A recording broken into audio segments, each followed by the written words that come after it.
అసెంబ్లీలో హరీష్ రావు వర్సెస్ మంత్రి కోమటిరెడ్డి వాడివేడిగా మాటల యుద్ధం నడుస్తూ ఉంది. అయితే రోడ్ల విషయంలో మాజీ మంత్రి వేముల ప్రశాంత్ రెడ్డి అడిగిన ప్రశ్నకు బదులిస్తూ మంత్రి కోమటిరెడ్డి కీలక వ్యాఖ్యలు చేశారు.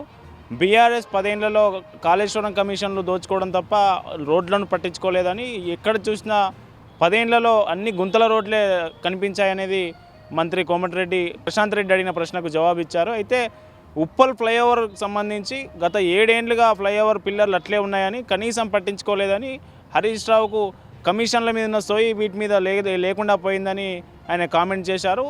మంత్రి కోమటిరెడ్డి చేసే కామెంట్స్పై స్పందిస్తూ హరీష్ రావు మరిన్ని కీలక సంచలన కామెంట్స్ చేశారు. ఆయన ఏమన్నారంటే, ప్రశ్న సందర్భంగా ప్రశ్నోత్తరాల సమయంలో ఒక ప్రశ్న వేసిన సభ్యులకు సమాధానం మంత్రులు ఆ ప్రశ్న వరకే పరిమితం కావాలని, వ్యక్తిగత విమర్శలు చేస్తే బాగుండదని మాజీ మంత్రి హరీష్ రావు సభలో ప్రస్తావించారు. అయితే ఈ సందర్భంగా ఆయన చేసిన సంచలన వ్యాఖ్యలు బాగా వైరల్ అవుతున్నాయి. అవేంటంటే, సాధారణంగా రాత్రి సమయంలో చేస్తారు డ్రంక్ అండ్ డ్రైవ్, కానీ అసెంబ్లీ బయట కూడా డ్రంక్ అండ్ డ్రైవ్ పెట్టాలని కొందరు సభ్యులు పొద్దున్నే తాగి సభలోకి వచ్చి ఏం మాట్లాడుతున్నారో సోయి లేకుండా మాట్లాడుతున్నారని సంచలన కామెంట్ చేశారు హరీష్ రావు కామెంట్స్పై మంత్రి పొంగులేటి తీవ్ర స్థాయిలో మండిపడ్డారు. వ్యక్తిగత విమర్శలు, వ్యక్తిగత దూషణలు సభా సాంప్రదాయాలు కావని, వెంటనే ఇట్లాంటి వాటిని అన్ని రికార్డుల నుంచి తొలగించాలని మంత్రి పొంగులేటి శ్రీనివాసరెడ్డి సభలో ప్రస్తావించారు. మొత్తానికైతే రోడ్ల విషయంలో నిన్న డిప్యూటీ సీఎం బట్టి విక్రమార్క వర్సెస్ హరీష్ రావు నడిస్తే, ఇవాళ హరీష్ రావు వర్సెస్ మంత్రి కోమటిరెడ్డి